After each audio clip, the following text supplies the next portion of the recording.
Hi everybody, I am Maxime from Belgium, from the company To Grow, and today I want to talk a little bit more about why it's very important to gather plant data. So we are a company that originated from Belgium in 2017, so we exist about 4 years. We saw quickly that there were a lot of businesses that were bigger in the Netherlands. So we quickly expanded our businesses and our measurements to the Netherlands and France. And gradually we saw that there was a lot of interest in the product. So we can say that we are now present globally with our sensors. We have quite a small team to cover the whole globe. So at the moment we are 7 people that are working full-time for To Grow.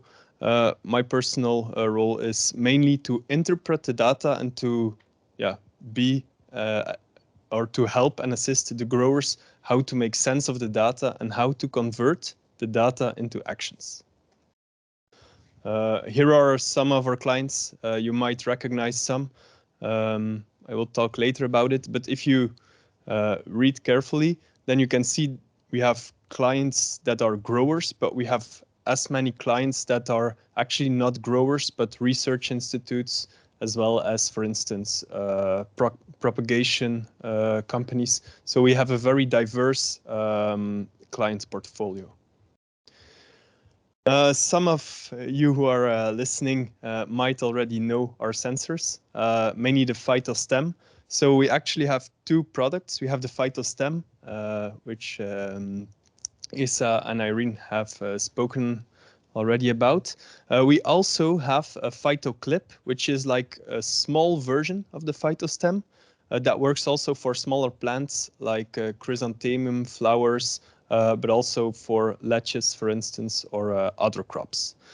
What is the advantage of our sensors is that they can measure for a long time, and we're used to measure inside greenhouses, so they can cope with the climate and everything. So we have a sap flow sensor that works through a heat balance. What distinguishes this sensor from other sensors, or a lot of sensors, is that it is non-invasive. So it's very important for us that if we're going to have a plant measurement, that it is it is representative. It doesn't make sense to measure a plant that in the end will die off or will not be representative. So it's really important that it's non-invasive, that it causes no harm to the plant. So this is the sap flow sensor. Then we have the diameter sensor. The diameter sensor is also, as you can see, quite, it looks very sturdy. So we just attach it around the stem, preferably on a vein, because there the bundles are much more dense. And so we can see very clearly how the bundles are giving off their water or filling up their reserves back again. In practice, this is what it looks like a little bit. So we have a plant. The only thing we need is electricity, and we can start measuring. So we attach the sensors to the plant, and we are ready to measure. In reality, it looks a little bit like this. You can see that the sap flow sensor is always packed in aluminium foil and other things. The reason is that it's with heat, and of course if the sun would shine fully on the sensor, it would impact the measurement. So that is why we wrap it always, like you can see. For those who are not yet familiar with our sensors, I will just explain briefly the theory behind it. So what we are measuring is the sap flow, so the activity of the plant, the transpiration of the plant, as well as the diameter, so the thickness of the stem that is going up and down during the day. So what will happen is that every day you can see when the sun comes up or when you put on the lighting, that the plant will become active. So the sap flow, the plant starts working, the leaves start losing water, so the sap flow starts to become active. At the same time, you can see that the diameter, so the stem, will shrink a little bit. And this is a very natural reaction. So what happens is that the plant starts losing water, and on the top of the plant, and it looks to refill that water in the easiest way possible. And it's not possible for the plant immediately to fill back the water from the root system immediately. So what it does is it takes a little bit from the cell reserves in order to cope with the water that is lost. So that is also why you can see, if you look carefully, that there's kind of a mirror pattern between the sap flow and the diameter of the plant. You could say that the harder the plant has to work, so the harder the transpiration is, the deeper it has to pull into its reserves in order to cope with the sap flow. Of course, when the sun is coming down, when there is a cloud, transpiration slows down, and you can see that a healthy plant will be able to pick up and fill back its cell reserves. So this is a very basic introduction to the system and to the theory behind our measurements. So why it is important to measure it? Well, we think that the most important thing in your greenhouse is the plant. And we have been measuring a lot of things already around the plant, let's say climate, temperature, humidity. We also know quite a lot about irrigation. But for us, the key thing is to understand how the plant is reacting to these parameters and the changes of these parameters. So putting the plant central is very key to understand and to improve also your organization. So what is impacting the plant? It's mainly the VPD. We also saw that you can measure it through an infrared meter on the leaf. So by impacting the VPD, you will impact the sap flow, so the pulling force on the plant. And by giving more or less water, you will also impact the root pressure of the plant and the situation in the slab. So these two conditions, by balancing these, and also other parameters like fruit load, you are able to steer your plant. And this is exactly what we try to visualize with the diameter sensor. So this is how we also are able to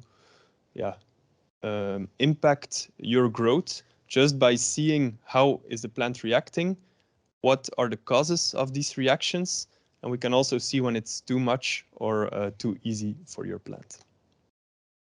So here you can see by putting the plant central, we will learn a lot more about optimization of the climate, but also if we look further in the future, we will be able to build models, perhaps make also more precise harvest predictions, and get more insights in the root zone. About the practical uses of our sensors, well, there are quite some, but what I wanted to, I won't cover them all today, but I will go shortly through them. So one of the main things that we do is we offer real-time feedback. There's a lot of sensors that, you have to measure and then you have to calibrate and then you get the data afterwards.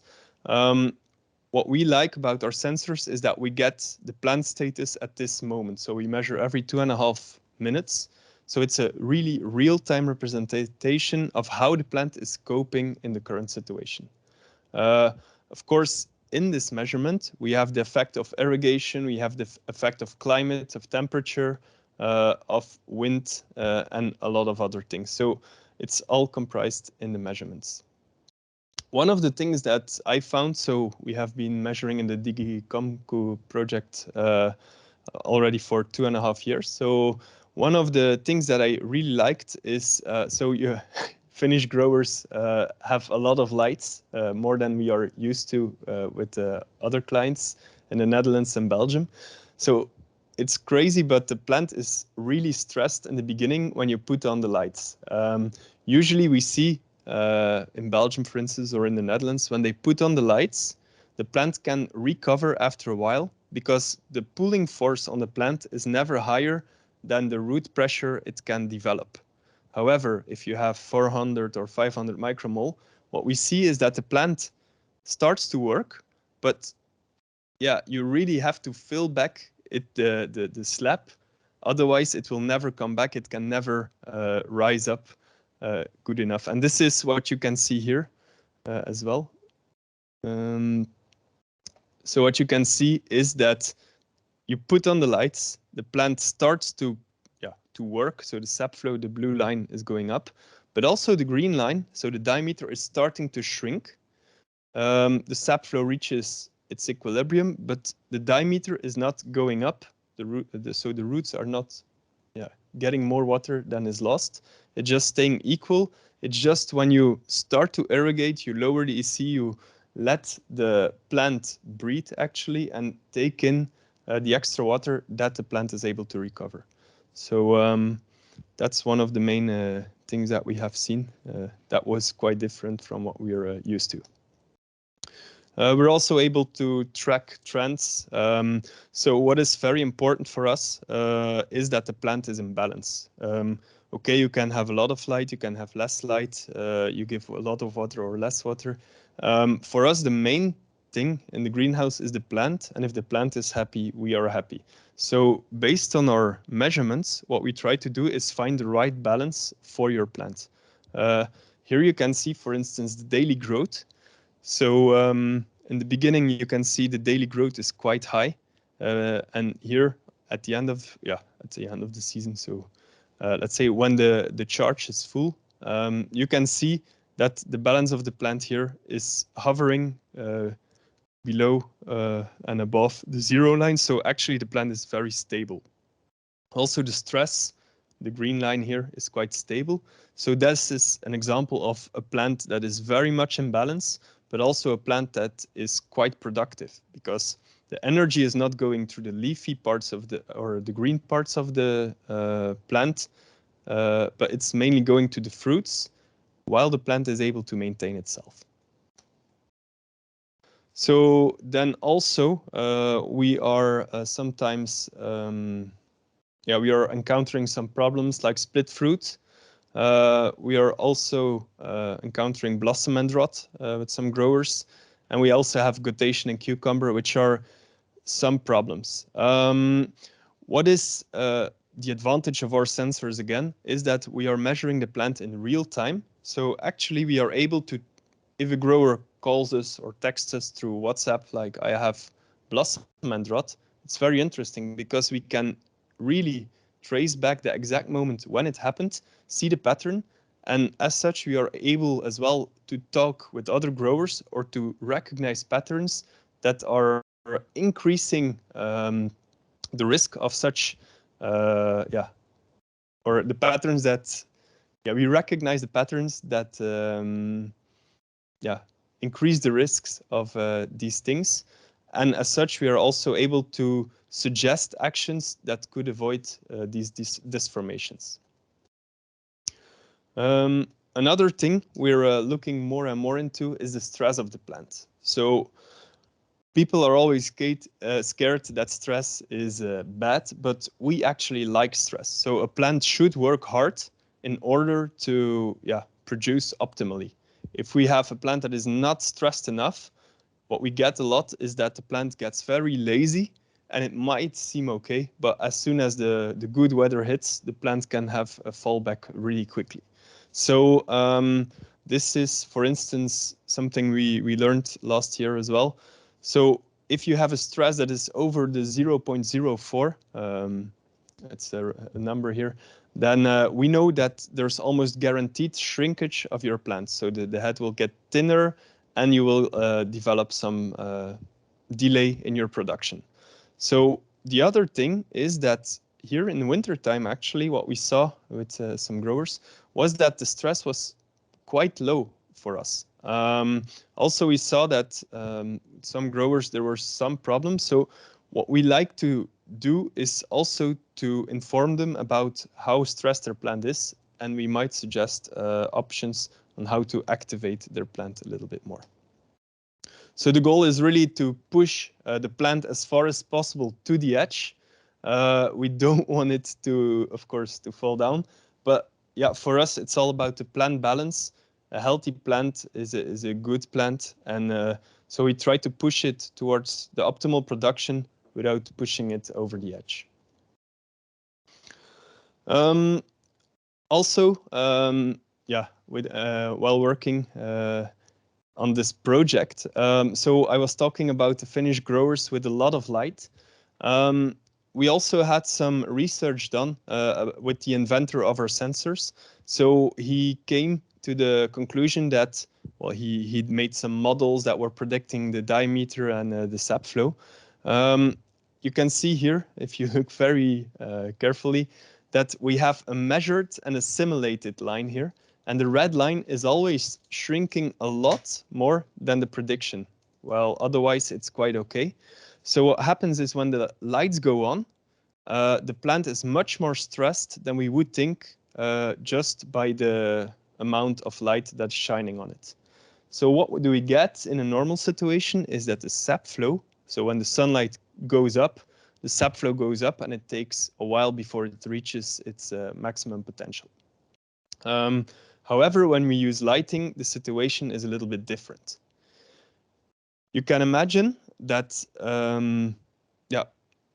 when the lights are suddenly put on, there's a lot of stress on the plant, and the plant has to go really deep into its cell reserves. There are some hypotheses that were tested by the inventor.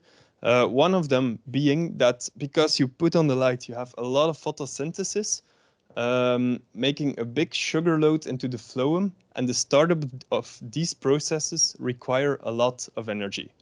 So that was the first hypothesis, but this was rejected after a lot of research. More interesting is actually the second one. So what they found is that because you are putting on the light, the leaves are losing the water, and actually they will try to fill it back as quickly as possible, but there is some cavitation in the xylem. And so this is what's causing this deeper shrinkage because of the cavitation. You lose some pressure and the water is not pumped up very well. So yeah, this is really, really some nice findings. And also, I think, if we would look deeper into it, it would be a really interesting follow-up of the project, because I think a lot of growers have already have issues with putting on the light too fast, having some burning in the leaves or some issues with that. So I think adjusting the lighting speed or how quickly you ramp up the lighting can be a really, really nice follow-up of the project together with the irrigation. So here we see with a Belgian lead grower, so if he puts on the lights, usually it shrinks, and without an irrigation, it goes up. Then if we're going here, you can see it's going down, but always when it goes up here, there's always a new irrigation. So that is a big, big difference, and I think we should address as well how to cope with that. I explained already in the beginning, so with our sensors, we're able to visualize in real time how the plant is feeling. That benefits growers, but also breeders, research institutes, and technology companies. And one of the questions that I get asked a lot is, how do the sensors actually support the grower of the future? Why should I start measuring my plant? And that is something, that you have to make out for yourself. But how we see it is that you do already a lot of things, a lot of observations, usually based on experience or perhaps traditions. But by actually collecting how the plant is coping on or with your actions, you can start really to get a good idea of how the plant is able to react. And you can also start to automate these things. So once you are there, we believe that if you can start to see patterns and recognize them, you can start to really build a fully autonomous control based on the data you get. Why is this a trend that we think is unstoppable? Is mainly because, I don't know here, but in the world we see a lot of staff shortages. We also see a lot of pressure from diseases, but also For instance, the remote control by advisor is something we see that gains a lot of traction. So in order to do that, we think that plant sensors mainly will be increasingly important because the plant should be central in the whole greenhouse.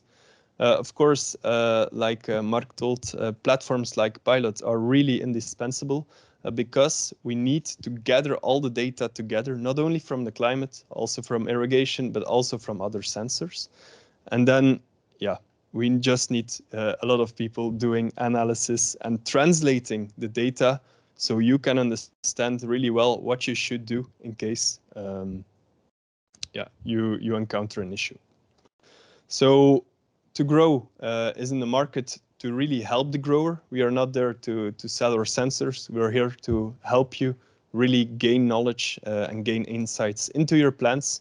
And we like to be shoulder to shoulder with you to tackle all your challenges. Thank you very much. And if you're interested, you can always contact me.